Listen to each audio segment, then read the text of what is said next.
This episode of Primitive Culture is brought to you by Audible.com, offering more than 180,000 titles for smartphone, tablet and desktop.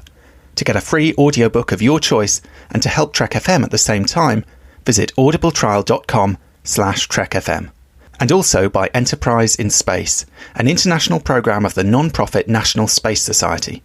Find out how you can help science and education and become a virtual crew member aboard the NSS Enterprise Orbiter by visiting enterpriseinspace.org. And if you want to join the conversation and share your thoughts on this episode, join the Babel Conference, our listeners group on Facebook. Just type BABEL into the Facebook search field. We look forward to seeing you there. This is Tim Russ, Lieutenant Commander Tuvok on Star Trek Voyager, and you're listening to Trek FM.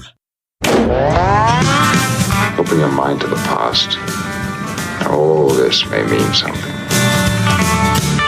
I've been coerced into watching tonight's movie. You do have books in the 24th century. It's a primitive culture. I'm just trying to blend in. Some people think the future means the end of history. They haven't run out of history quite yet.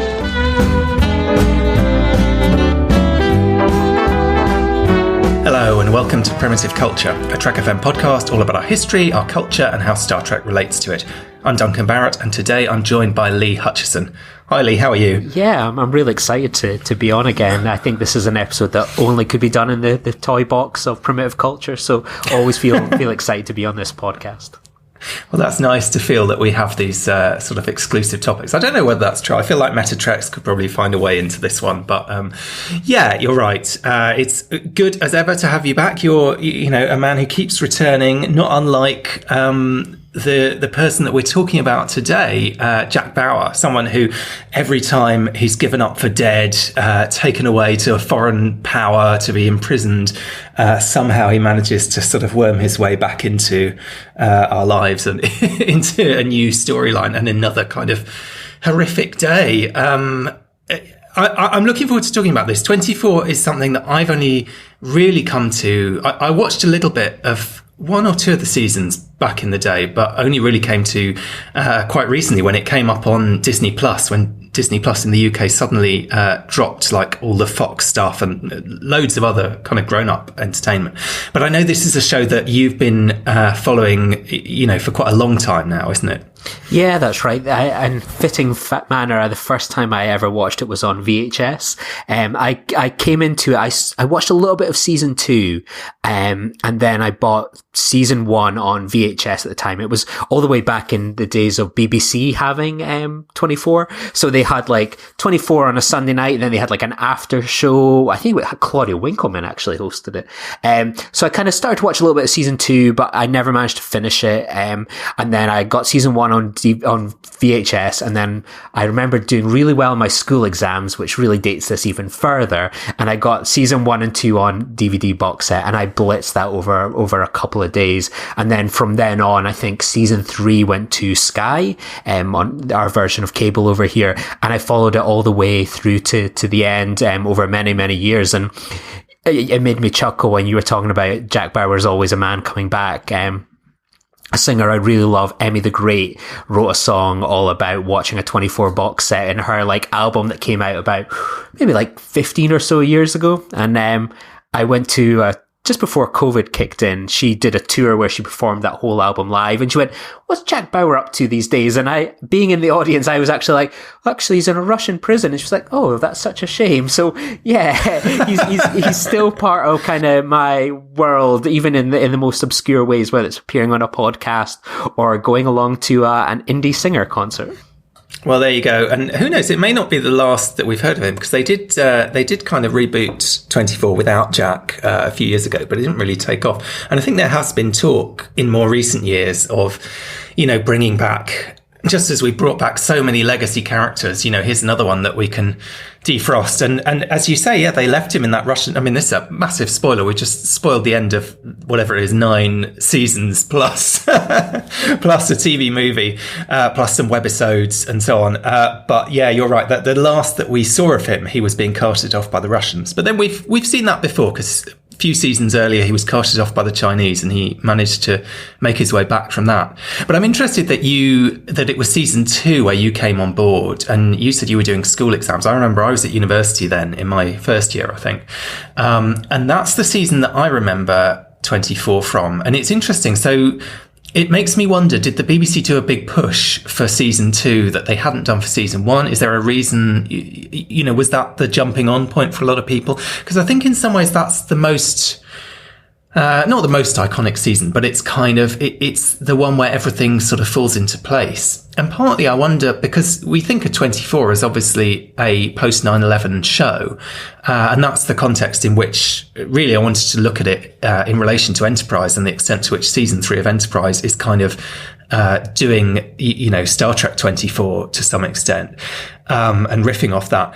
But like Enterprise, the first season of 24, I think, came out, it must have come out, they must have been working on it before 9/11, right, in order for it to have debuted when it did. So in some ways, maybe season 2 is the point where they're consciously writing a kind of post 9/11 show, and somehow it feels like everything kind of ramps up a little bit, and the stakes get a lot higher, and the kind of it becomes the show that it's going to be, if you know what I mean. Definitely. I mean, Enterprise season 1 launched on, let me just get this up here. I've got it to hand because I knew something like this would come up. It came out September 26, 2001. So just a couple of weeks later. And then 24 was out on November 6th, of 2001 as well. And obviously the first episode has a plane exploding as well, which, was quite a shocking image of the time. As you say, these are both sort of shows that are kind of dropped after 9/11. I mean, there's very little of that 9/11 feel,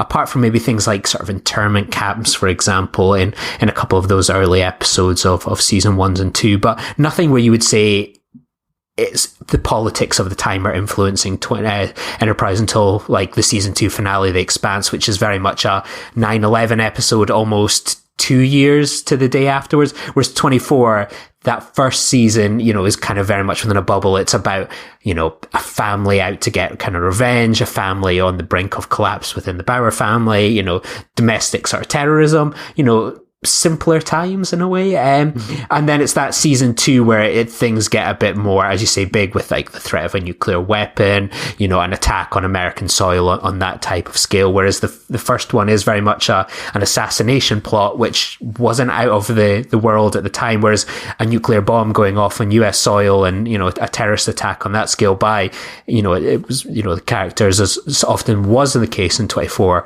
were perpetrated by Muslim characters and people from the Middle East that were being protected by, nations that are essentially ciphers for Saudi Arabia. Yeah, I mean, it's true, absolutely. I mean, maybe 24 as a show, it sounds like a terrible thing to say in a way, but it in some ways benefited from happening to debut at the time that it did, because it sort of tapped into something that suddenly became, more than just a zeitgeist. I mean, became the kind of predominant focus of the entire Western world to some extent, and the anxiety of, not just America, but in Britain as well and elsewhere. And so it was sort of able to jump on that. I mean, I don't know, sometimes I feel like it's easy to be kind of harsh on Enterprise and say, it took them 2 years to, say something about 9/11. And I think it's true. There are moments, there are sort of glimpses in those first 2 seasons. There is that episode Detained, which you mentioned. There's the iconography in that season 1 finale, Shockwave, where they have these kind of mangled girders in the aftermath of a sort of disaster that feel very much like a sort of visual echo of 9/11. And in fact, they do show the Twin Towers, I think, in the Temporal Observatory. So there are little kind of there are little hints, if you know what I mean, but it's not a 9/11 show. Whereas 24 very much, yes, it's true. Like that first season is about an assassination attempt, and from then on, it's really about the terrorists. And sometimes they're politically backed terrorists, sometimes they're kind of more individual cells. Sometimes there's state-sponsored stuff going on with the Russians or the Chinese or whoever it might be.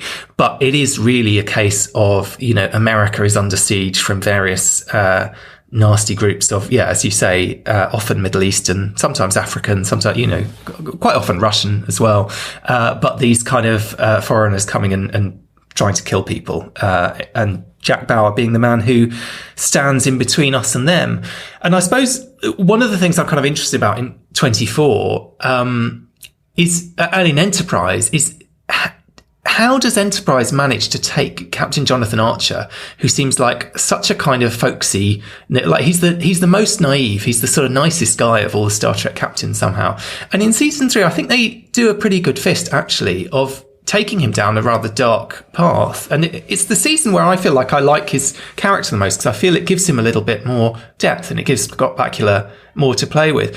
But in some ways, it's not a million miles away from Jack Bauer, because Jack Bauer he's not a James Bond. He's not a kind of cold, calculating, callous person. He's a family guy. He's a good dad. He's a sort of, intermittently good husband. He's a really, on an off day, other than these like 9 days when we've met him, he seems like he'd be a really nice guy to hang around with. It's just that he also is capable of like switching on the sort of psycho factor and and going all, special ops murderers. But in some ways, I feel like there's a kind of parallel there. They're both these actually quite nice guys at the heart of it. I think there's an interesting element where, for me, I think you always think of something like people talk about Voyager and it kind of completely collapsed in on its like promise of being this show that was out there and it was two teams coming together, to overcome the odds, and everyone was best friends within a couple of episodes. Whereas Enterprise also made that same sort of feeling where it was going to be this show all about the first mission and, going out there, nothing ever kind of worked, but it became a very safe place. I recently rewatched Enterprise in lockdown, and it's like, it very much gets rid of that quite quickly and becomes like a further dietized version of Star Trek at Next Generation. But what I like about season 3, and it's something I think actually matches up really well with Discovery season 1, which remains my favorite of the new series of the new Trek, is it's like season 3 does show up from there to here, where you have this idea that in season 3, how Starfleet should behave, how a captain should operate, those kind of decisions that they make. They go really hard to the right. I mean, Archer is carrying out torturous acts. They're on suicide missions. They are being really broken down. They're a ship alone out there on a tough mission. And it's all about almost, Archer makes mistakes. I think a Damage, which is one of the most criminally underrated episodes of Star Trek, period, where Archer, strands a ship and steals from it. And then it kind of, by the end of the season, he's feeling a lot of guilt about that, a lot of shame. And he realizes that he needs to be better. And, season 4 just starts him almost resetting and recovering from that and being that captain that we would want to see. And that's what Star Trek should be about. If you're doing a prequel series, it's sometimes interesting to see how they got from there to here, where it's like the same with Discovery. I was quite excited about seeing a war captain and that he was someone that was flawed and making mistakes. And then there's a kind of a get me out, we're going, well, actually he's from the mirror universe all along. Whereas there's just something more interesting about seeing a crew under stress and strain, making mistakes. And then how did they become the crew and the Starfleet that we should know and respect? And I think season 3 does that really well, and it can be an easy mistake to sometimes think that the acts that they're doing are condoning it and encouraging it, when it's really about they're embracing those aspects and viewing it that it's not the right way to go about things, which 24 doesn't necessarily always do. They might get the odd season like season 7 where it's like torture is very much bad, Jack Bauer CTU should be shut down, but there's very rarely that meditative thing about going, this is bad and we should be a better society than this. They do it too fleetingly in 24. I think this is a big topic and something that we definitely need to kind of circle back to. I mean, I think this question of the kind of ethics and the morality of these kind of decisions is very tricky in a way. And it's particularly tricky, 20 years on, we're recording at a time when, the US has pulled out of Afghanistan. We've got all the kind of chaos in the wake of there. There's a sort of sense of, what was all of this for in the first place? But I do think at the time, there maybe was a bit more of an attitude of, I suppose ultimately it comes down to this question of, do the ends justify the means? And both 24 seems to be a show that is built pretty much on the premise that the ends justify the means. But it's also built on this idea, and I think Lorca is an interesting character because you're right. There's a sense in Discovery that Lorca might be not a nice guy, but the guy we need in this particular situation, until we find out that he's a moustache-twirling villain and so on, that there's a sense that maybe he is a kind of leader that we haven't seen in Star Trek up till now, but may actually be sort of necessary on some level. And I think with Jack Bauer, there's this sort of weird question of, do we need a Jack Bauer? You know, there's sort of an acknowledgement in the show, I think, that you or I or the majority of us are not capable of the kind of things that he's capable of. And particularly in season 7, when you've got the character of Renee Walker, who becomes his sort of, you know, kind of sidekick and then later a love interest, played, incidentally, the one of a great many future Star Trek stars by the woman who's going to be the new Borg Queen. Great, you know, one of many great sort of supporting characters in 24. But I think with her, there's a real kind of sense of like, she's doing things a little bit more by the book, but she's sort of getting sucked into Jack's way of doing things and being sort of slightly corrupted by him. And there is this sort of pervasive sense in 24, I think, of maybe we need a Jack Bauer, but maybe no one really wants to be Jack Bauer. And we kind of want someone else to do that stuff and to cross those lines. And we want to keep our hands clean. And I suppose that's one of the reasons that I think it's so fascinating, is that it's a show that is not just about the kind of anti-terrorism. It's not just spooks, if you know what I mean. It's also got this whole political strand. And in every season, it plays out in different ways with all these different presidents that we see. None of them seem to last very long for one reason or another. And how they sort of negotiate that. And the political imperative. And you have, you know, someone like the female president, Taylor, who is a real sort of idealist. And she ends up with her hands dirty as well. You know, there's this kind of sense that no one can kind of keep themselves as clean as they want to. Maybe Jack is the one who's honest about it and who's, you know, happy to say, yes, I do kill people, I do torture people, I do X, Y, and Z, but, you know, there's always a good reason for it. I suppose that's what he would say, is that the ends always justify the means.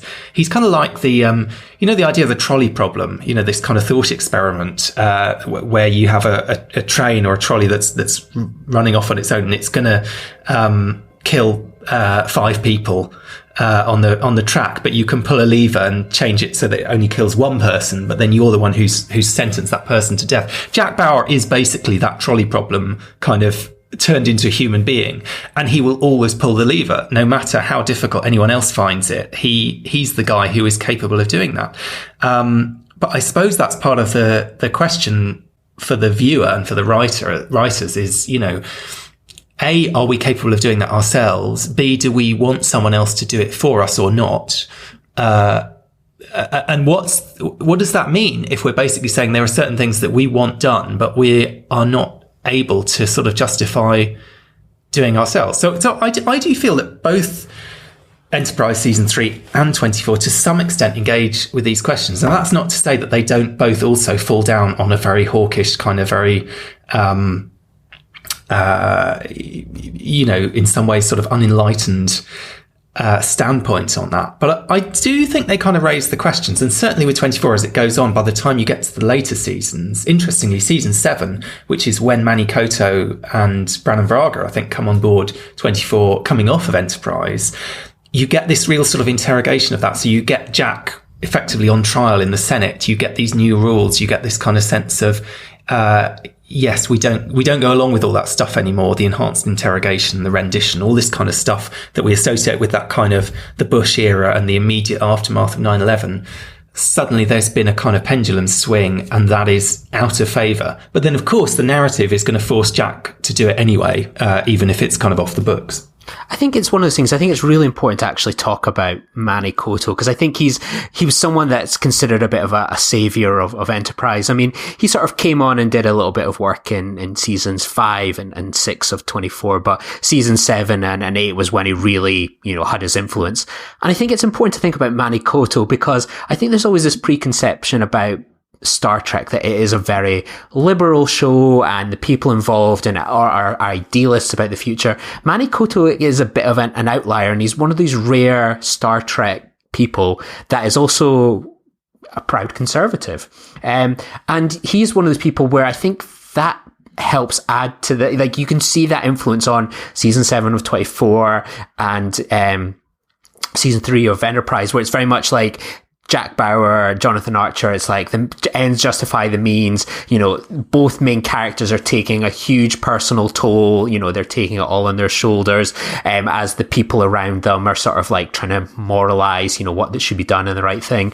And I mean, Manny Coto is, you think of some people like, say, like, take Brannon Braga, former guest on this show, and Nicholas Meyer, you know, huge, you know, liberal kind of people and so on, and talk about the work that they do and things like that. But then you think of like someone like Manny Coto, what he did after the show. You know, you have someone like Nicholas Meyer went on to write books. Brannon Braga went on to do like, what's it called? The Seth MacFarlane show, The Orville, etc. All these people go on, Ira Stephen Bear, all these people, they go on to do other sci-fi shows.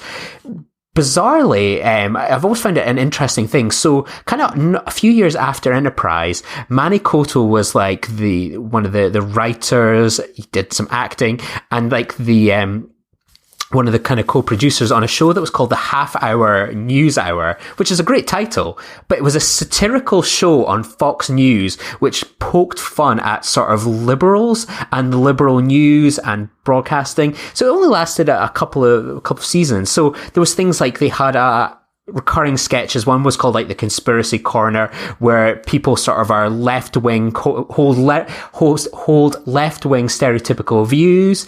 There was, where there's one called Guy White, Closet Conservative. It was like a cartoon featuring a conservative man working in an office where everyone's liberal. There was like the I Am the ACLU, which was like mocking sort of the ACLU, which always hatched onto liberal causes and so on.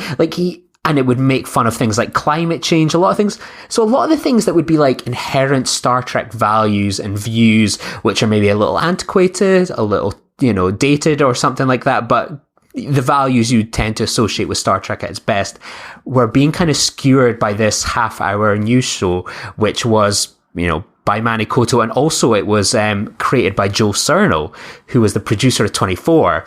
And his like argument was that this was a show that was like the Daily Show for conservatives. And he went, you can turn on any show and see Bush being bashed. There really is nothing out there for those who want satire that tilts right. So you almost get the impression that Hollywood, Star Trek is very liberal elite, but these are two figures, you know, in Joel Cerno, who you see him pretty much credited in every episode of 24, and Manny Coto, who really made a huge influence on Star Trek, as being conservative figures that in a sense delivered fantastic TV shows and sort of skewed what we thought of what our heroic hero should be in the form of Jack Bauer, and then what a captain should be in that journey in something like Star Trek. And maybe there'd been a lack of those voices in something like Star Trek to perhaps skew things a little bit in the other way to make it more of a journey.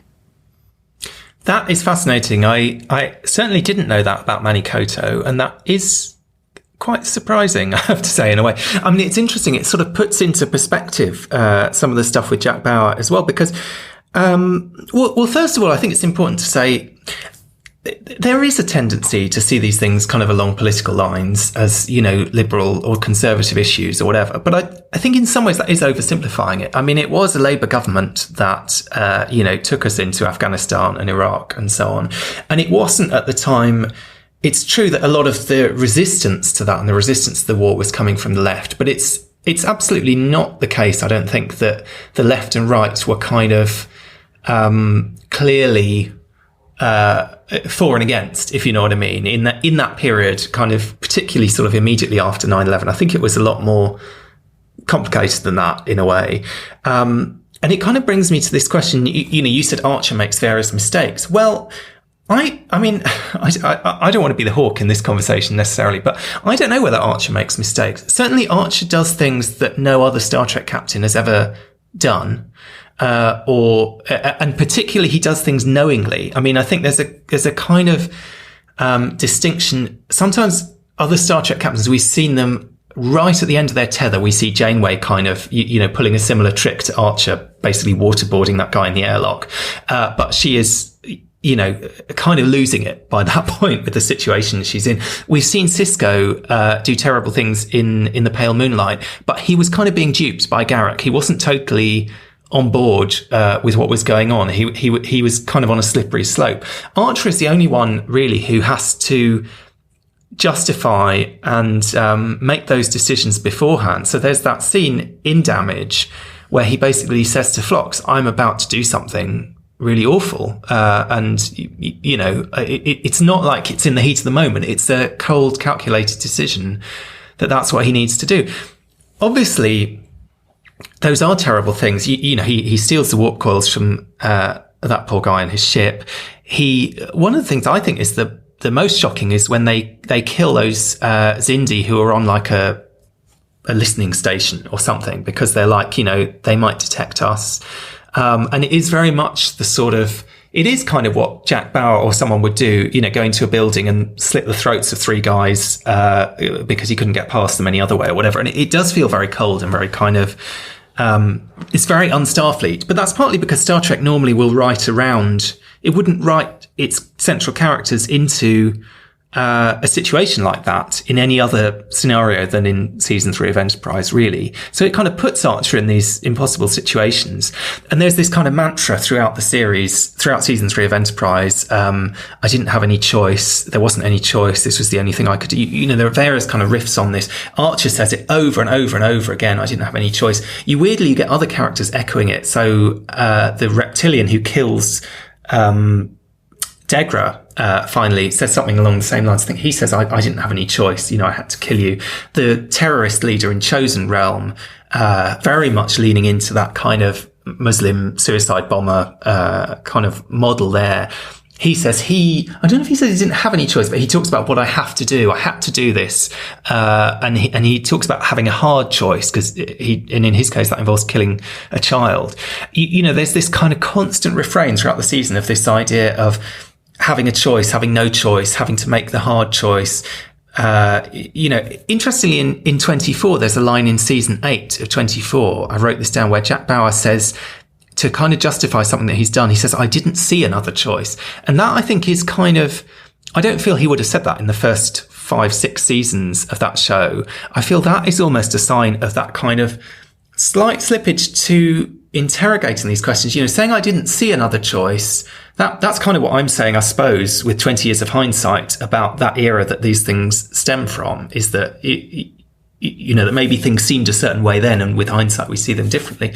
But that's quite a different statement. And I don't know, I mean, it makes me wonder though, when you say that stuff about Manny Coto, I mean, if what you're suggesting is Manny Coto is like a proper hawk, and very much on Jack Bauer's side, and there's no question about it, it does make me wonder, because by the end of season 8, that's when Jack, I think, really does go too far by anyone's books. I mean, he basically becomes the Punisher. You know, he goes on this kind of rampage, murdering people. You know, he's off his mission by that point. He's kind of off his trolley. He's just going and killing loads of people. He has kind of gone full psycho by that point. I don't know whether does Archer ever go too far in the way that Jack, I would say, does. I'm not sure that he does. I think he does do terrible things, but that is his mission. There is a very good reason for them. You know, if you think of it in terms of the trolley problem, he's always sort of saying, 7 million people are dead. I've got to save the entire population of Earth. You know, the fact is, I mean,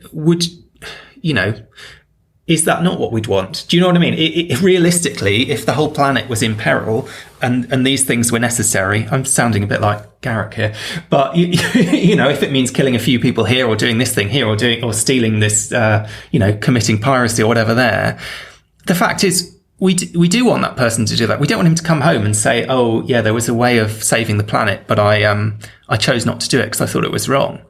So I don't know. I feel like I'm not convinced that Archer really, do I want to say this? I'm not totally convinced that Archer does anything wrong exactly, or makes any mistakes, as you put it. Other than that, obviously you could say maybe it was unfair of the writers to put that character in those sort of no-win scenarios. I mean, he faces the kind of a version of the Kobayashi Maru on a kind of moral level. He gets these no-win scenarios, and there isn't a convenient way out. He does have to follow through with the kind of unacceptable decisions, but ultimately, I don't know. I don't know that we're supposed to judge him too harshly, and I sort of assumed we were meant to think by the end of season 8 of 24 that Jack had kind of gone off the rails. But who knows? Maybe from what you're telling me about Manny Coto, maybe we're not. Maybe maybe he's on Jack's side. I don't know. Obviously, there's a kind of spectrum here, and there's that. These are. I think they're issues that both shows do put up for debate, and to some extent, the people who criticise season 3 of Enterprise and say it's too hawkish and it's too, it's not Star Trek. I can see that. I understand that. I think that is, I think personally that is a mixture of the kind of politics of the time and the mood of the time, when that probably seemed more normalized than maybe it does with the benefit of hindsight. And I think it's also maybe that you do have to acknowledge these questions are raised. Archer does feel guilty. There's a whole episode where he kind of has to deal with his guilt and his shame about the things that he's done.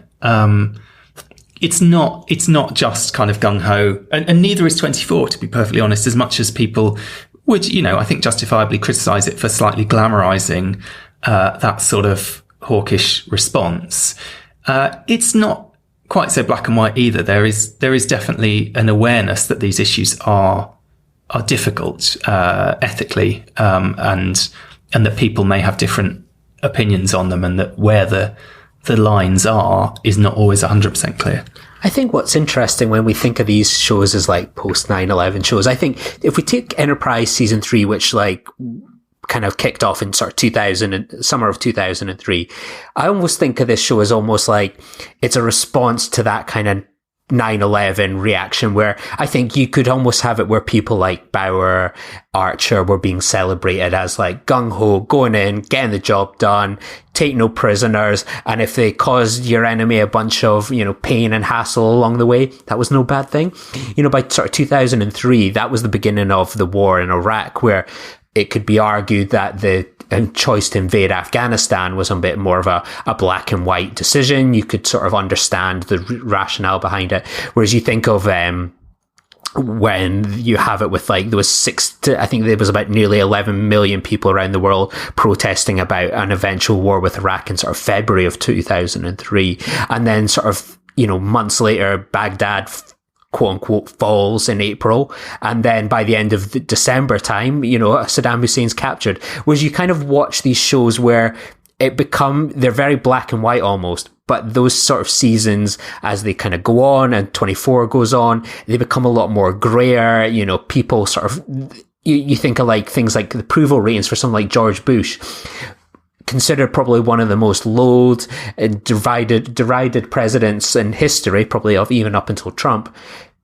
He was someone that in that post 9/11 world, through the roof, he could do no wrong, consensus on both sides of the aisles. But as time went on and something like Iraq kind of split things, even for someone like Tony Blair, the Labour Party has never really recovered from that. That grayer period has really tainted a lot of those people involved, much more than sort of that post 9/11 into Afghanistan. And you kind of see that in the show, where they are grappling with what is right, what is wrong. And you make an excellent point where you talk about in Azati Prime when they bomb that Xindi listening post, even the way it's shown up on the view screen is almost like that old Gulf War style footage that we were seeing a lot of the time, of like the missile going down and the explosion. We're not seeing it from the planet, but we're seeing it from the people's point of view. It was that first sort of war on TV, really.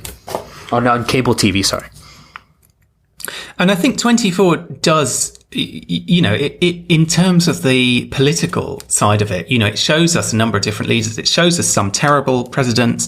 It shows us at least two, I would say, really idealized presidents, in President Palmer and President Taylor.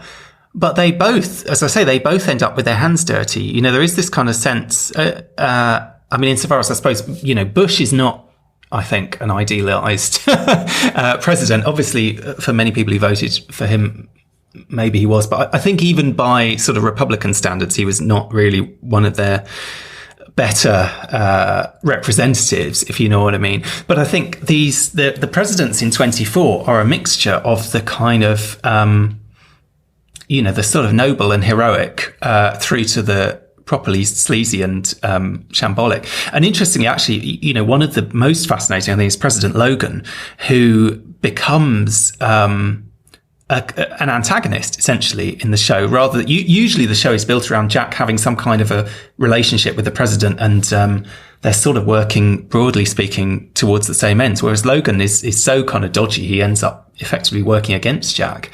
But then you've got this interesting dynamic in the later seasons where Logan comes back as this sort of he's like the devil on the shoulder of the good president, if you know what I mean. You've got this real kind of Cisco Garrett dynamic there of the sort of expedient advisor who is just gently leading the decent person to, it is that idea of a slippery slope there, I think, that, which T'Pol talks about in Enterprise. She says to Archer when he's going to commit that act of piracy, she says something along the lines of, with each step it gets easier. You're kind of starting off down a very dark road, essentially. And that is kind of what happens, with someone like Logan, who's just saying, well, I can sort of sort this thing out for you, and I'll just make a few calls, and you don't really need to know anything about it. And then you find out someone's been murdered, or something appalling has happened. And she's totally implicated in it, by that point, very much like Cisco, as I say, in The Pale Moonlight. So I suppose there's this kind of, obviously in Star Trek, our central character is the captain, in a sense. They're sort of the hero. They're the one whose moral dilemma we're focused on. I think in 24, it is quite interesting the way they're able to split it. So the central character is Jack, but then there's always this other sort of secondary protagonist, in a way, of the president, or sometimes an antagonist of the president, who also has their own agenda and their own goals, and they're going to be sucked in and affected by what's going on. And they're not as kind of pragmatic necessarily as Jack is. They're much more, in some ways, maybe they're more a cipher for the viewer. They're the one who's kind of suddenly finds they're slightly unsure, or they're slightly ambivalent about what the right thing to do is, or that there's some kind of complexity to it. So I do think the show maybe doesn't get enough credit for raising those issues. I mean, part of the problem, though, I think, is that inevitably the dictates of narrative mean, and this is true of Enterprise as well. Okay, so Jack Bauer tortures people. We don't like that in the real world. We don't like the idea of torturing people. We think that's wrong. I think that's wrong. That is wrong. On the other hand, if a nuclear bomb is about to go off in 20 minutes, maybe it's a bit less wrong. And, you kind of think, well, this is an exceptional circumstance. Now, Jack Bauer always tortures the right person, always gets the information he needs, always, the only time that one of them ends up dying, it turns out it was because someone else sabotaged it in order to off them. The ends do justify the means. The problem is, in reality, obviously, you torture people, you get unreliable information, it doesn't give you the answers you need. Sometimes you torture the wrong people.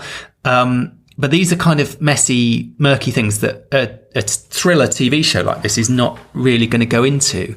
And I think similarly with Enterprise, every terrible thing that Archer does has the desired effect, and he ends up saving Earth. If he did all those things and he didn't save Earth, that would be quite a different outcome. Or if he did those things and some of them were just completely pointless and didn't achieve anything, again, that would send a sort of different message. I think there's a problem partly with the kind of the narrative formula of the storytelling, that we sort of need those things to lead to a kind of an outcome. And then that is a kind of justification for them, in a sense. If only on a sort of narrative level they're justified because they push the plot in a certain direction that is, aligning, broadly speaking, with what we as the viewer want to happen. And I think that makes it hard for these issues to be kind of given a fair debate, in a sense. It's a little bit like, say, with capital punishment, people are more maybe in tune with the idea of, okay, sometimes you execute the wrong person and then you've killed them and there's nothing you can do about that. And that is a strong argument against capital punishment. If you only ever execute the right person, I still wouldn't approve of capital punishment, but it's a harder case to make. Do you know what I mean? Like you've lost a big part of the argument there in some ways. And I think that's maybe part of the problem with these shows, that they're slightly trapped by a formula, a kind of narrative formula that in itself somewhat justifies these things that are morally very, at best, questionable and at worst reprehensible. It's interesting. They're almost, when you kind of think about the reaction now to Star Trek, like Deep Space Nine, a post 9/11 show in a pre 9/11 world. We've all heard that one, but more people as time has gone on have come and found that season, that show, and fallen in love with it. And then you almost think of it, the time where I remember there was just so much love for season 3 of Enterprise, and I still think it's a fantastic season.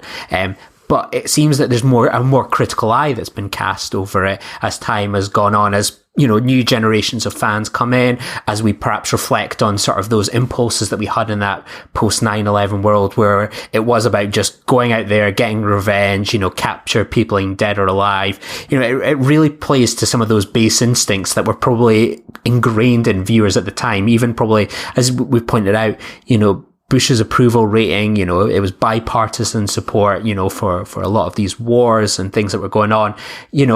People that would historically not be cheering on a captain torturing someone in an airlock were perhaps doing that.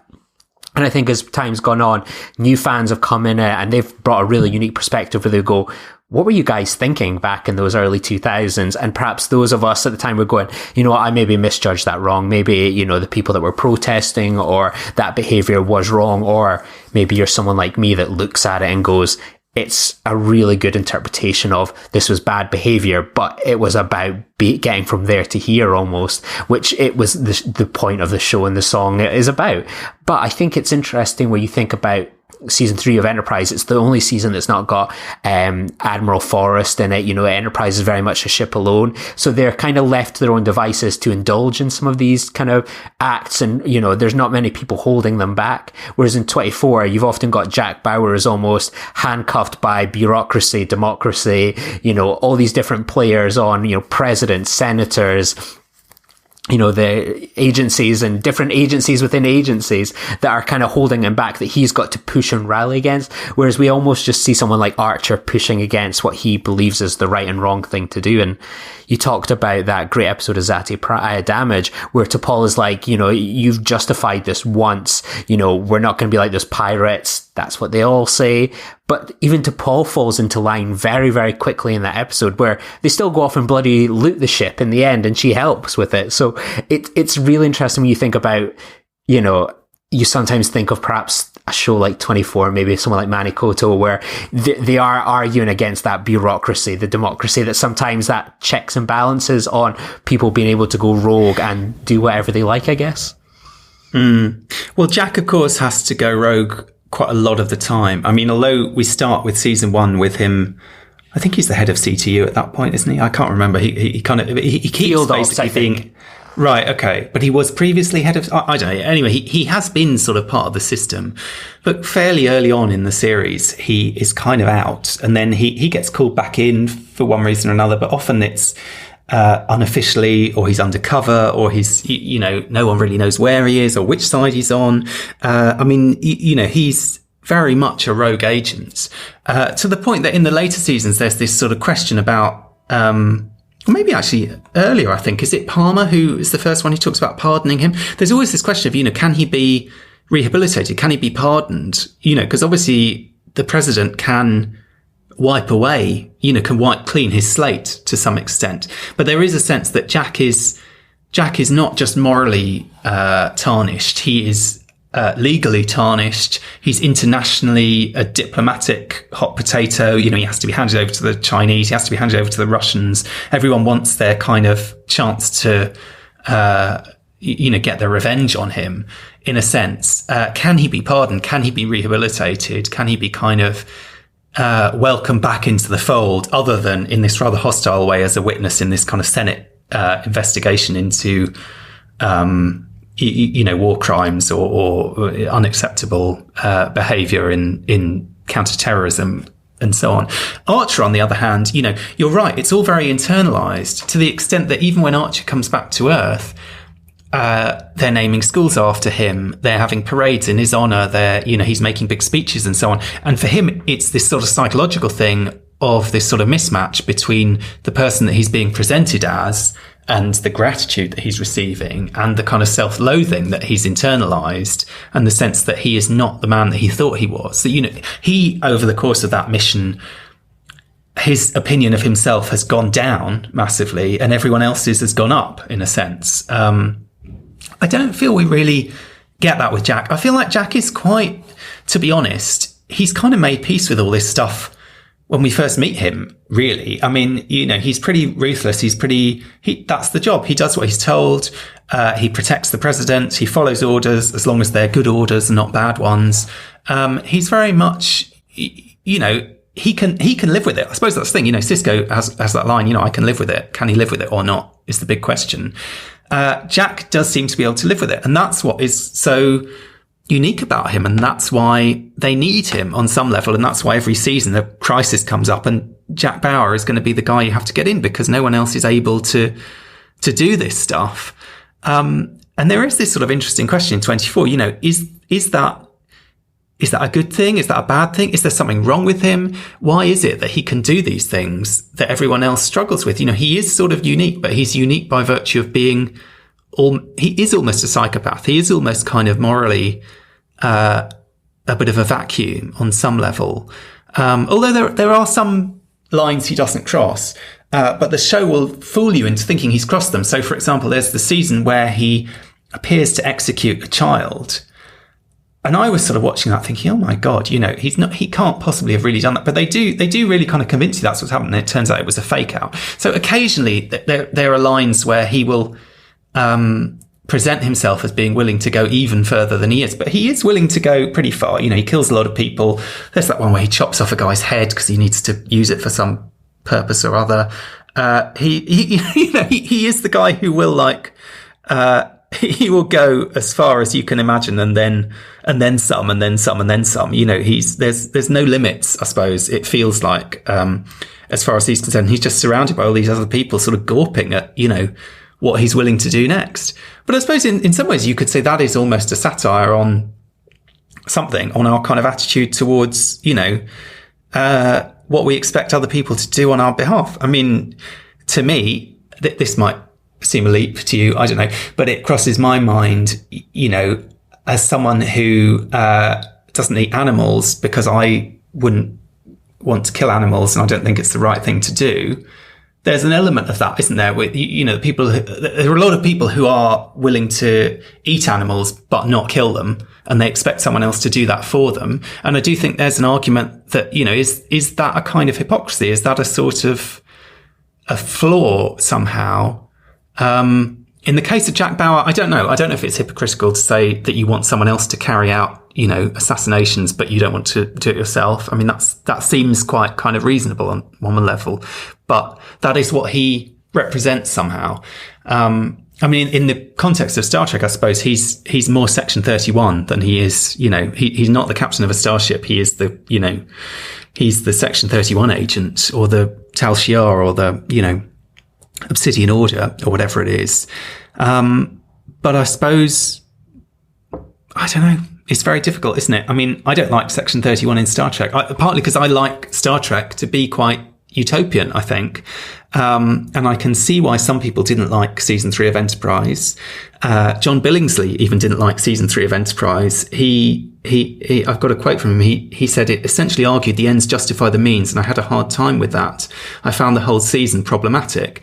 And that's coming as a long-time Star Trek fan. On the other hand, I have to say, I think for Enterprise, for me, it's by far the best season of Enterprise. I think it doesn't hit all the right notes. It doesn't always succeed. It's not quite as slick as 24 manages to be. They dropped the ball a few times. There are a few clunker episodes. There are quite a lot of random digressions that don't go anywhere. But I think it was a really bold attempt to do something different for that show. And it made that show, to me, a lot more interesting.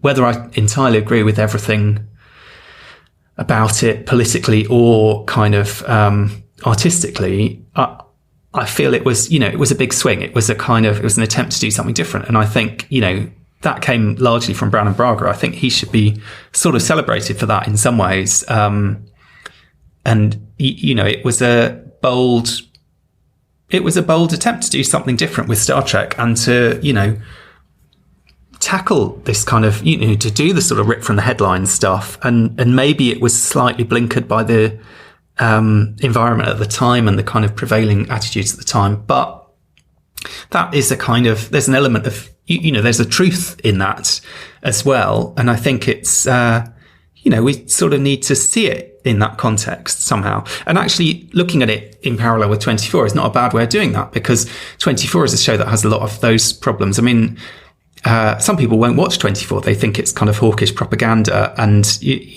why would you watch that terrible show? I have to say, I really enjoyed it. I loved it. It doesn't necessarily align with, I was going to say it doesn't align with my beliefs, but then I feel like I'm sort of pushing this sort of pragmatic line of maybe we do need a Jack Bauer out there somewhere. I don't know. But, I don't think you have to be, let's say you don't have to be Manny Coto to enjoy 24. I think you can enjoy it on many different levels. And it is, it is a very successful show and a brilliant show, if nothing else, in using that serialized format and the real-time format. And yeah, it cheats now and then with the real-time, and the serialization sometimes goes a bit wonky, and they have to have these kind of false climaxes and so on to kind of string it out to 24 episodes. But it does that in a way that I think was quite groundbreaking at the time, and Enterprise doing its riff on it, pretty groundbreaking for Star Trek. And both of them, turn a lot of sort of TV conventions on their head and do a lot of interesting work just in terms of TV production at the time. And I think they both should be celebrated for that, to be honest. I think it's always interesting to think of as well, where, you think of the original series all the way through up until like the Undiscovered Country, like they are historically tied into the Cold War. I mean, like the Undiscovered Country couldn't be a bigger full stop on that period of history than anything else. And then you think of it through pretty much all of the Berman era, from Next Generation, the tail end of the Cold War up until all the way till the end of Voyager. It was very much peacetime. You had a little bit of potential issues going on in sort of Ireland at the time that was kind of showcased in, I think, The Higher Ground. You had the first Gulf War, but it was a very much a peace in our time kind of thing that Star Trek really had never lived through. So you kind of have that safe 90s Berman Trek. And then even sort of into that first season of Enterprise, that it carries on being part of that history. So much of season 1 had been written kind of before sort of that 9/11 happened. Then season 2, a bit of an anomaly, but then season 3 is the first time really in a long time. And then, we only get really 2 seasons of it where it's tied into the historical events of the time, what's happening, what are the politics, what are the decisions at the time. Racism is something we associate with Star Trek and how it tried to tackle that, and episodes that made views on it. And then we have something like season 3 and 4 of Enterprise, specifically season 3, that will very much focus on what is going on in the world at the time. What is Enterprise trying to say? How can it shine a light on what we're kind of going through and the decisions in a way that Star Trek really hadn't done for a good few years. And then when it came back in terms of the TV show, a lot of it is being based around sort of this Trump era and things like that. So it was, I think season 3 is so good in that respect of like, it is a return to what the original series did for 25 years. And, you also look at the influences on something like 24, where it is that serialized storytelling to an extreme level. Yeah, Deep Space Nine did it, and it touched on it with characters dropping in and out. The history of Deep Space Nine is well known, but Voyager, very episodic. I mean, I know you listen to it as well, the Delta Flyers. They always talk about how very few of the episodes ever lead into the other ones, and they're always a bit surprised when something gets pulled up. Enterprise season 1 and 2, very much like that. The odd little bit about the Sula Band, but nothing much. And then you kind of have that where it becomes more popular storytelling, where people are seeing the success of HBO shows like The Sopranos, Sex and the City, for example. 24, serialized storytelling where people are committing to watching an entire season, and then they're having to buy the box set because if you miss the episode, you've got to go back in. DVRs are kicking in at the time. DVD is huge.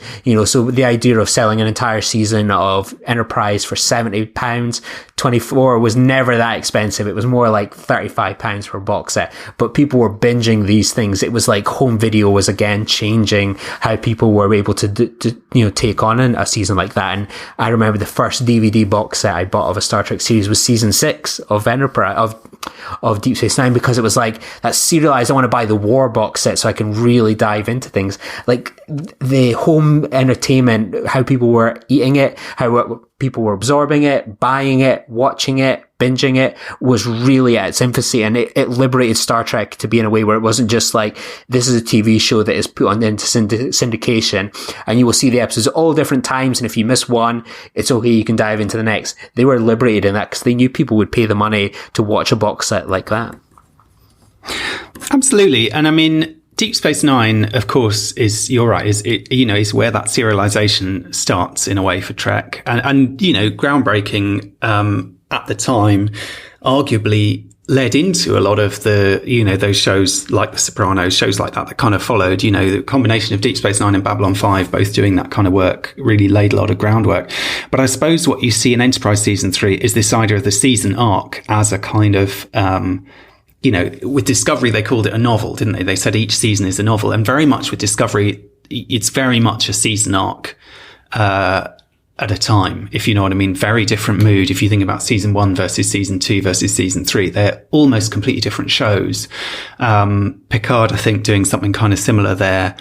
Less so with Lower Decks, which obviously is kind of, going back to the sort of more episodic mood of Next Gen or those kind of shows. But I think Enterprise, DS9 was doing it in the kind of X-Files way, in that you had sort of, in the X-Files, you had Monster of the Week episodes and you had mythology episodes, and the mythology episodes sort of, were kind of telling a story going forward. DS9 is more serialized than that, but at the same time, it's not just that, if you know what I mean. It's not, you get these stretches. So you get that like 6 episode stretch that is totally serialized. You get that 10 episode stretch at the end that is really properly serialized. But other than that, you get kind of episodes here and there about different stuff. And sometimes it's to do with the war and sometimes it isn't. More, I think, in that kind of X-Files mold, whereas 24 and Enterprise season 3 was definitely going for this kind of 24 model of, there's a story for the season. And often in 24, what that meant is that they actually couldn't stretch one story to the whole season. They end up having like your big bad for the first half of the season gets offed, and then you have to have a new big bad who is behind that one. And in some ways, Enterprise does the same thing, because it seems to be it's all going to be about the Xindi, and then it becomes about the sphere builders, and then it becomes all about the sphere builders and kind of working out what's going on with them. And it's sort of, it has to pivot a bit in terms of, who the enemies are, what the real kind of, what the mission is, I suppose. What exactly is going on, what the kind of, what the sort of situation is that they're dealing with. Maybe that's something that is almost inherent in these kind of long arcs. I mean, especially when they're not written and planned out ahead of time. I don't know if you saw that show Murder One. That was another amazing show of around that era, probably slightly before 24, I would say. And that at the time seemed completely groundbreaking, in that was a courtroom drama, but it took one story from beginning to end over 24 episodes. And it was just incredibly complex and knotty and complicated. And, and you only got to the bottom of things by the end. A bit like you saw later with The Killing or something like that. These kind of procedural storytelling formats, but spread out in that long, detailed, intricate way. And I think that is absolutely the goal with serialization in Star Trek now. I think that was kind of the goal with Enterprise season 3. I feel like it mostly worked, though there were a few, bumps along the way. I think you could say the same about Picard, where it feels very serialized, but then there are a few random sort of bumps along the way. I think you could certainly say the same. Maybe Discovery, the issues are slightly different ones. It's not so much that it gets off course, but that it can be quite hard. It is quite hard to work out how to tell these stories. And as much as that seems to be what's in vogue these days, it's surprising how often shows struggle with it. So, for example, the Marvel series on Netflix, they all sort of had this problem where, and they were, some of those were fantastic shows. I mean, something like Jessica Jones, I think one of the best shows, made in the last, 10 years. Daredevil as well, fantastic show. But they always seem to have this problem that they would commit to a 13 episode season, and it felt like they had enough plot for about 9 episodes. And I think Picard is a bit of a weird one. They sort of, either they had too much plot or too little, and somehow it feels like it's not always kind of doled out quite in the way that you might like, or the pacing becomes very sort of inconsistent. I think at least something like 24, it is quite formulaic. There is a real sense of like, you know, as well as the 24 hours of a season, you've got every hour has to have, you know, a crisis towards the end, and it has to have it's got the cliffhangers baked in with the act breaks, and the fact that it's all in real time and that the act breaks take up part of the time, which I never realized until it took me about 2.5 seasons, even watching it recently, before I kind of clocked. Because I was sort of thinking it's weird, isn't it? You know, they talk about it being an hour, but in fact, you know, we know it's only 45 minutes, those of us who watch TV without commercials. And then I sort of realized, actually, that, you know, sometimes they can use those act breaks because stuff can happen off screen in that time. But I suppose that does impose a kind of a formula in a sense, and it does impose a sort of a sense that it's not episodic, but it gives it a kind of episodic shape in some ways. And all TV needs that to some extent. You know, you can't just write a 10-hour story and divide it up, you know, every time the minutes stop, like you were doing. Did you ever watch Nightmare? That show, Nightmare, the kind of game show where you put this helmet on, and they always used to, very frustratingly, when the clock donged, whatever it was, whether they were at a moment of high intensity, someone was about to, you know, fall off a cliff, whether they'd literally only got started, they were like, right, that's the end, see you next week. And it was really frustrating, but it was totally arbitrary. It was like, you know, it would get to 28 minutes or whatever it is, and then the game would stop for the next time. It can't be like that with these kind of TV shows. They do have to be structured both by the season and by the episode. And I don't know, I think season 3 of Enterprise does it pretty well. I think 24, for the most part, does it pretty well. But they both do also fall down these kind of rabbit holes. I mean, funnily enough, I was watching season 4 episode of Enterprise Home, which is where Archer really kind of grapples with all this guilt and shame and stuff over what he's done. And there's a little reference in there to a mountain lion. When he goes hiking with Captain Hernandez, they see the paw print of a mountain lion. And I almost fell off my chair. I was thinking, you know, is this, because I was thinking about it in terms of 24, is this a deliberate dig? Because there was famously in season 2, is it season 2, I think, 24? Yeah, season 2. There was this, like, for hours, it seemed, Kim Bauer, Jack's daughter, is just stuck in the wilderness with a mountain lion. It's the most random, like, transparent attempt to fill up some screen time with something that really is not going anywhere, and to give this character something to do, because she was popular in the first season and they needed to find a way to kind of keep her in it. I don't know, it almost seemed like, is that some kind of a dig or something to like reference, you know, wrap up this season long storyline and then throw in the paw print of a mountain lion? It just seems like such a weird thing to do. But I suppose that is, the mountain lion is kind of stands in for everything that can go wrong with that kind of storytelling. And season 6 of 24, again, is that's the season where it did go off the rails, and the show almost completely lost itself, and they really had to pull themselves together after that. It shows how hard it can be to do this sort of serialized storytelling and not to have it kind of run away with itself, in a sense. I think it was seasons like season 6. I mean, I remember just watching that at the time, and it was just, it starts interestingly enough, and then it just goes really, really poor. But what I really like about, say, season 7 is there was a writer's strike between 6 and 7, and it was, season 7 was hugely delayed, which gave them a chance to actually plan out, you know, a lot of the twists and turns and the scope for the season. Whereas I think a lot of the times, and you still see it now with the shows that are successful at doing it, they have a plan in place, you know, to go, right, we're going to start here, this is where we're going to end. And we might have a few bits along the way where we will kind of see how things go, what goes on in filming, but there's a plan in place. And, you know, when that plan is not there, I think one that, you know, whether you like them or not, those Star Wars sequels, you know, that they had recently, where they all were just different things and someone would do a different part, and there wasn't a plan in place that you watch and you go, this is just all being, every movie is a reaction to the previous one, for better or worse. And I think, you know, 24, when it's able to plan out, like season 7, you know, even season 1 was only meant to be 12 episodes, but the success of it meant that first sort of bit where it wraps up, like the family saved, hurrah, you know, was essentially that was going to be the season, but it became 24. So, it took another turn. Whereas season 7 works really incredibly well. The Live Another Day miniseries works really well because they're able to plan it out. And Star Trek, when they have that plan in place, which I'm quite hopeful for, say, seasons 2 and 3 of Picard, I like season 1.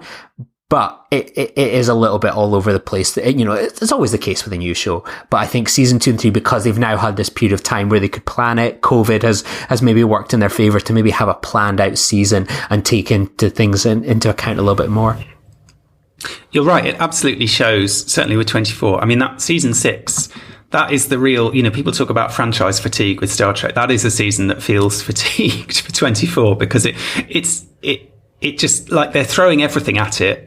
Jack has this evil brother who he ends up torturing. His father turns out to be sorry, anyone who hasn't seen this show, I'm just, spoiling all the twists. So, go away and watch it. But to be honest, season 6, you might skip, because despite having Alexander Siddig in it, it is pretty hard going. And it even seems to break its own. His dad. Yeah, you're right. And James Cromwell is his dad. Yeah. Because obviously Donald Sutherland wasn't available or something, presumably.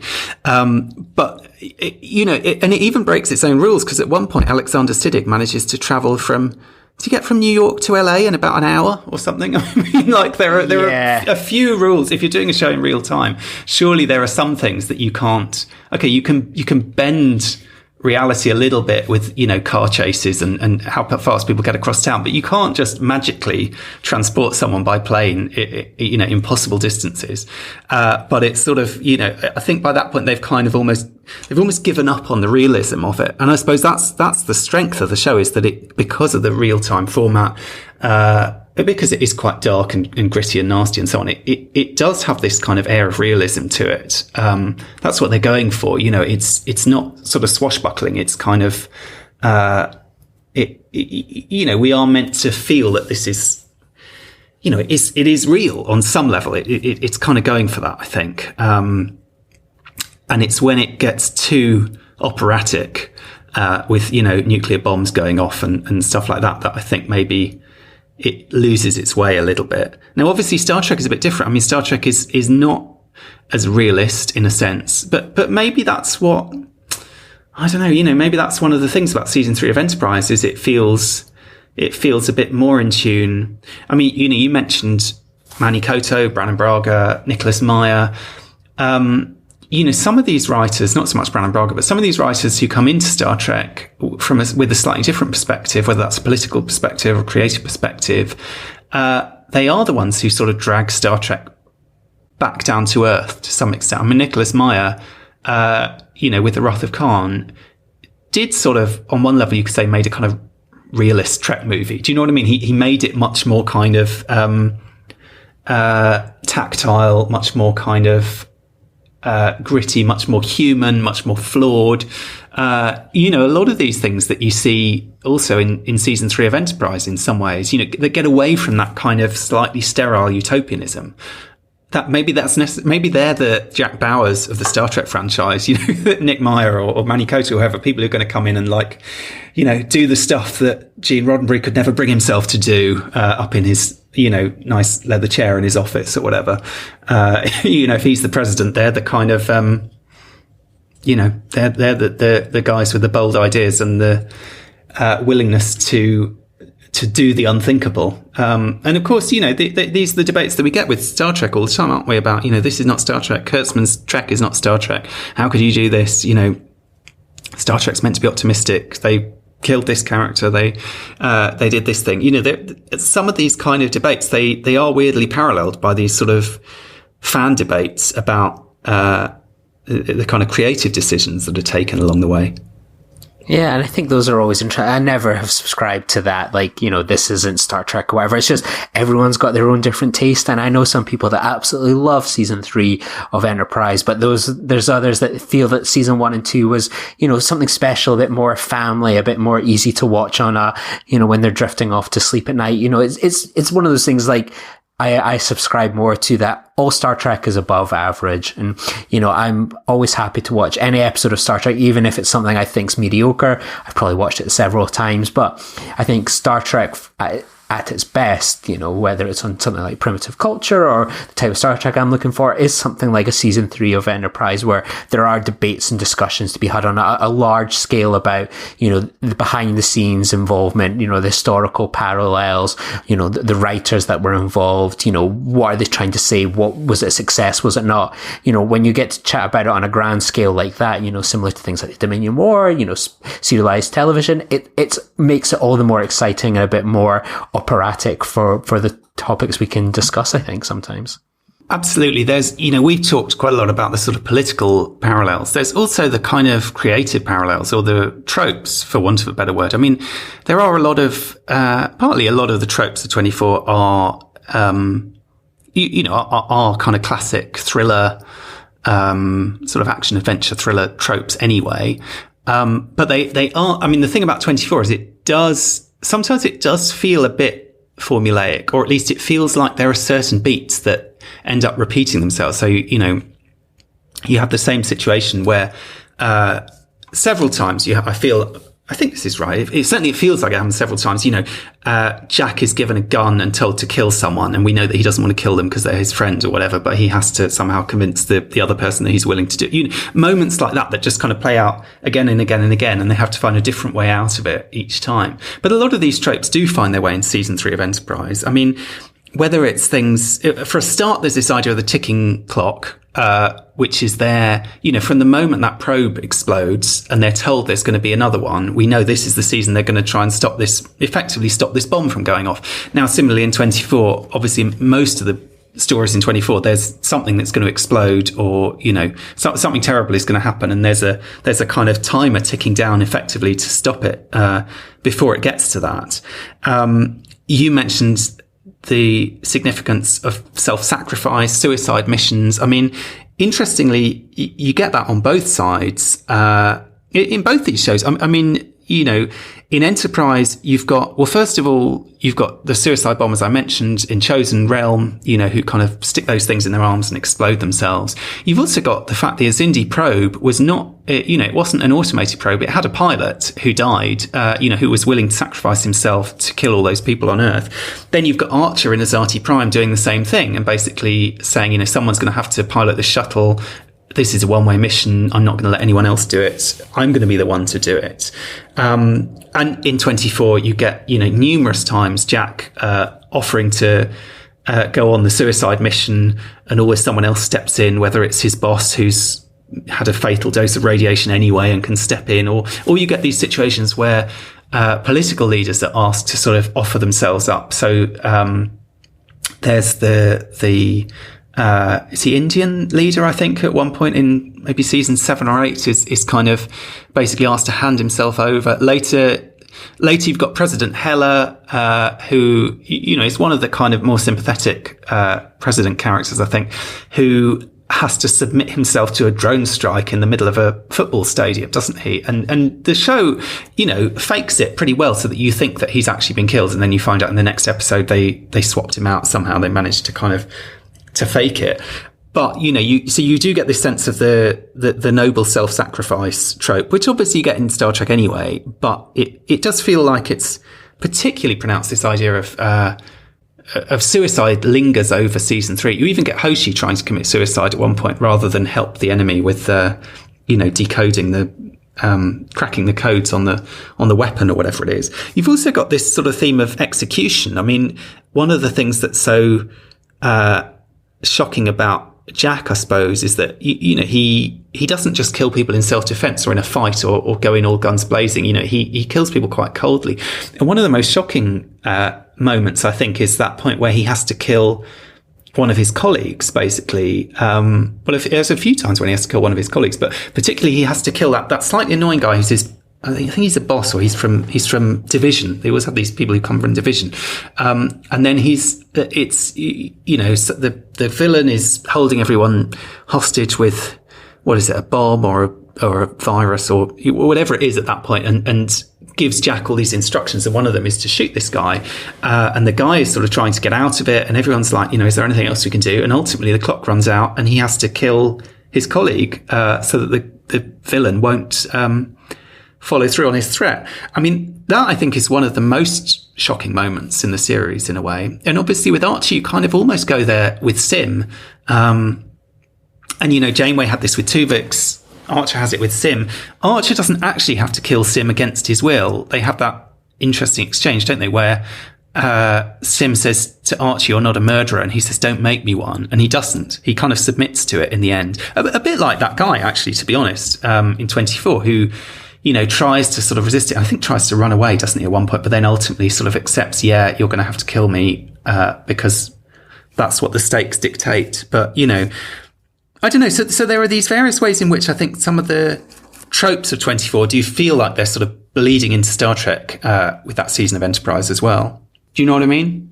Yeah, I suppose the only one that there's a lot that you've highlighted there that crosses over with 24 and Enterprise. I suppose the one that never kind of crossed the line was, well, especially for, say, season 3 of Enterprise, I know there was other things elsewhere, was like a traitor in the midst, or, someone with an ulterior motive. I mean, 24 did that to absolute death. But Star Trek never went there. You had the characters that were maybe towing the grey line, but it maybe wasn't until sort of season 4 with sort of when Section 31 and Reed come in that there's any sort of consideration that any one of the crew could betray anyone else from it, that they kept that, that chosen group really quite tight. Yeah, you're right. Absolutely. I mean, obviously DS9 did it with Eddington quite successfully, and the original series movies with Valeris, which would have been better, I think, if they'd gone with Savick, because was the original plan. You've got more of that. But you're right. They don't. It's the mole in CTU. And you're right. I think of all the tropes in 24, that's the one that kind of sticks out the most, because I remember when I was watching it, and I must have been at about like season 4 or 5 or something, and I put out a tweet. I said, "Is CTU ever not compromised?" Because in pretty much every season of 24, someone has a moment where they say CTU's been compromised, and it's like, yeah, someone is working against them. And you're right. That is a trope that doesn't find its way into season 3 of Enterprise, interestingly. But that may be about pretty much the only one. We've got the torture, we've got the suicide missions, we've got the execution. We've even got in the episode Stratagem the idea of sort of going undercover and sort of trying to convince the enemy you're someone you're not, or that you have a relationship with them you don't. I mean, there's a number of times where Jack has to basically get in with organized criminals, or and convince them that he's not really working for the government, or that he's not working for them anymore. And Archer sort of has a similar thing that that he's trying to convince Degra he's not really on his mission anymore. He's they've failed and years have passed and all of this. There's this sort of elaborate bluffing, and that kind of moment of being fed the information is another big element of that trope, I suppose. Having the earpiece and someone asks you a question, and that desperate sort of stalling while you wait for, your Chloe O'Brien in the case of 24 or Hoshi Sato in the case of Enterprise to go and look up the information and try and give you the answer. And if not, just try and blag it, basically. And, if you make a guess, what are your chances of getting it right? That kind of, I don't know about you, I find those situations are almost the most tense of all those kind of tropes in that kind of storytelling. It's the one that horrifies me the most, the idea of having to kind of convince the person and just keep up with the lie, but never knowing whether you've said something that has completely incriminated you and they realise that you're, a traitor or not. I mean, it's interesting, you talked about the mole. There's the mole in CTU, but then Jack is also the mole in all these other organisations as well. So it kind of works both ways. And I suppose the other element of that is that with Kiefer Sutherland, you've got this actor who's able to play both the very likeable side of Jack, who is this family man, who is kind of basically a decent guy, who, treats his love interests well and tries to look after his daughter and so on, but can also be quite scary and you can kind of believe could work his way into these criminal underworld in a sense and convince these people he's part of their organisation, because he does have this real brutality to him. Then you've got someone like Scott Bakula. Now, I don't know whether Scott Bakula is quite as convincing on the dark side. I mean, I do think that season 3 gives him some of his best stuff in Enterprise in a way, but he is more so than Kiefer Sutherland, who I think, did have a bit of a wild side himself in his youth anyway. I don't know whether Scott Bakula did. He seems like a much more sort of clean-cut, nice guy from everything we know of him. I don't know whether there's an element of he's the kind of squeaky clean Starfleet captain in a way, Archer, isn't he? Is there something about, I'm just thinking of, Jack Bauer in terms of kind of a certain idea of masculinity, and Archer has a sort of certain idea of masculinity. Is there something in those actors and in those characters that we can say is sort of, is feeding into that somehow, that ability to have the darkness with the kind of likable quality? And is there also something of that era? Because a lot of people have said that Archer is a sort of Bush stand-in. He's quite folksy. He's quite sort of anti-intellectual. He's quite kind of, he loves watching water polo and drinking beer and kind of, he's not a sort of elevated Star Trek-y type person. He feels like quite a sort of folksy, 21st century kind of person. I don't know. Is there something about those kind of models of masculinity, compared to a James Bond or something like that, as maybe a kind of particularly sort of American version of that sort of action hero? I think what probably works with Archer, whereas Bauer is probably like the boogeyman. He's someone like we kind of touched on earlier, where he's someone that what he does is on paper reprehensible. He tortures, he kills, carries out shocking things, but there's perhaps the argument needed that we need someone out there to have this peaceful society, probably similar to Section 31. Whereas I think with Archer, that first 2 seasons, as you say, a folksy kind of guy, making do, he's got his own sort of perhaps bigotries in terms of the Vulcans, but by and large he's the best of us in a way.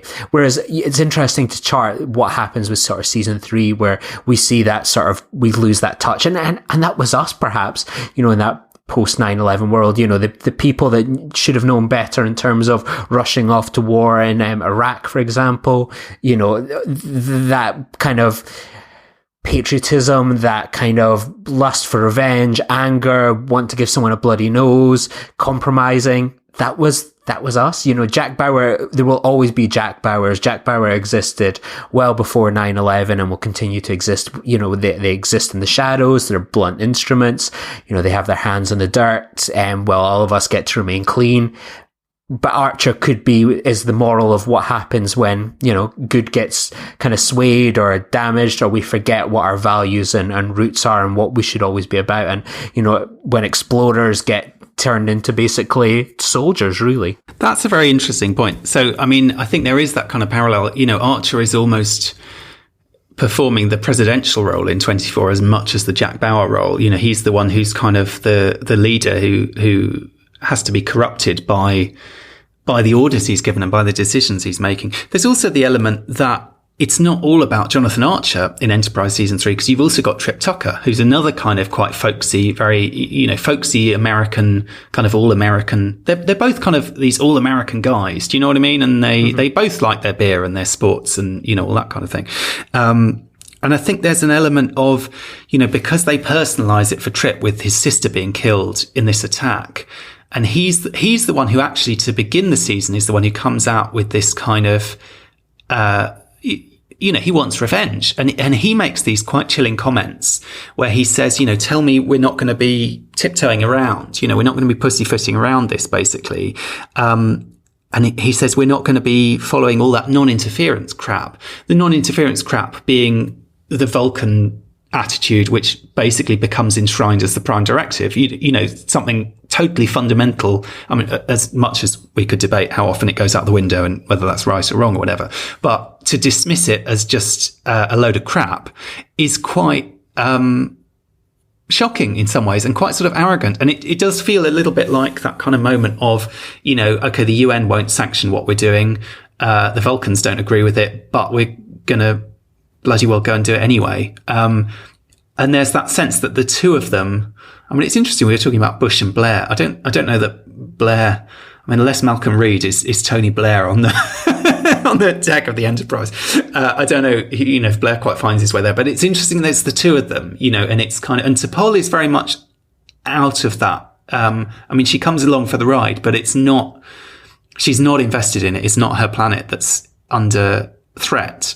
But it is, it's not just Archer with the weight of the world on his shoulders. It's also Trip with his kind of, personal stake in it as well.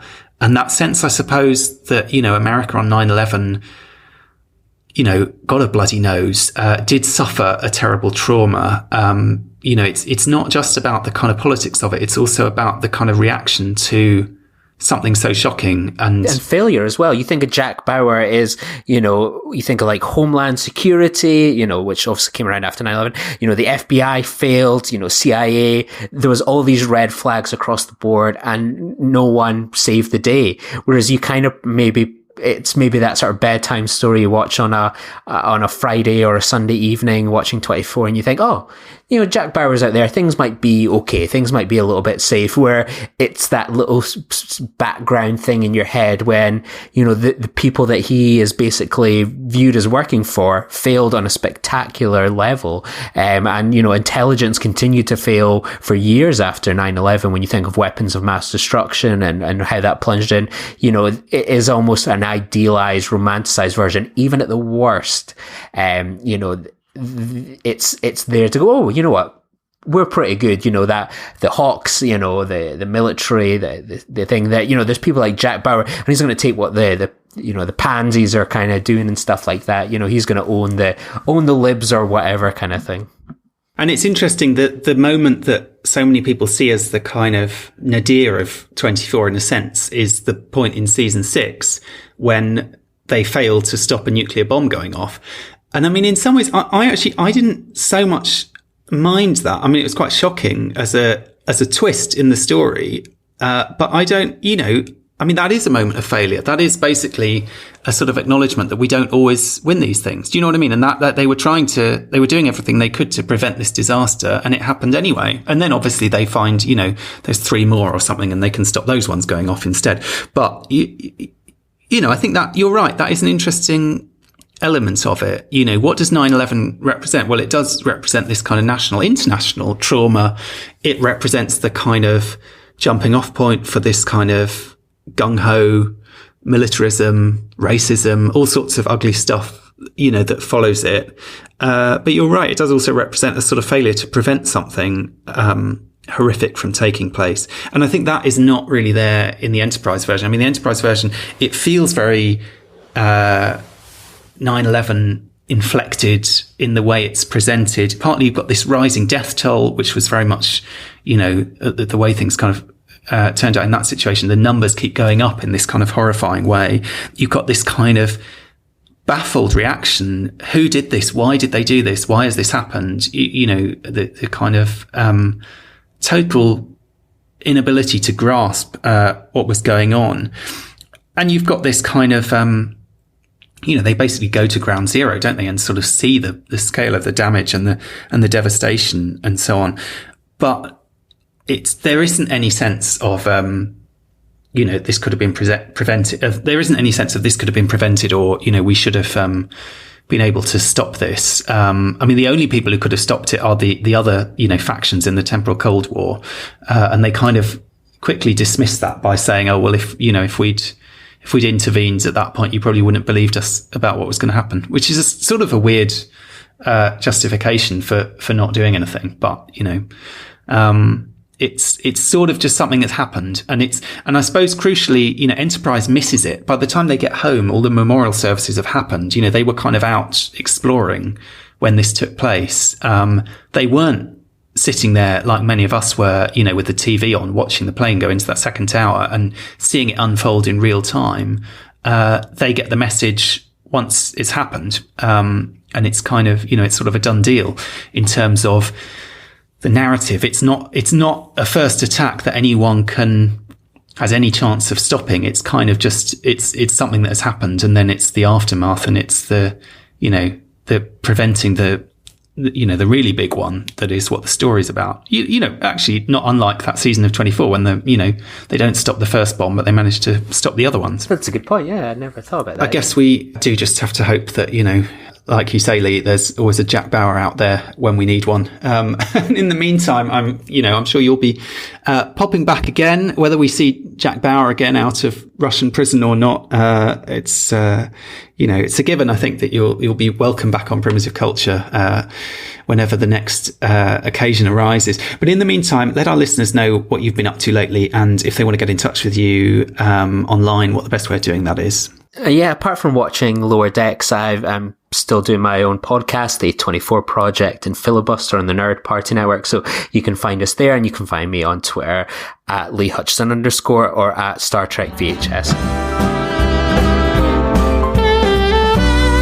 You're blended all right.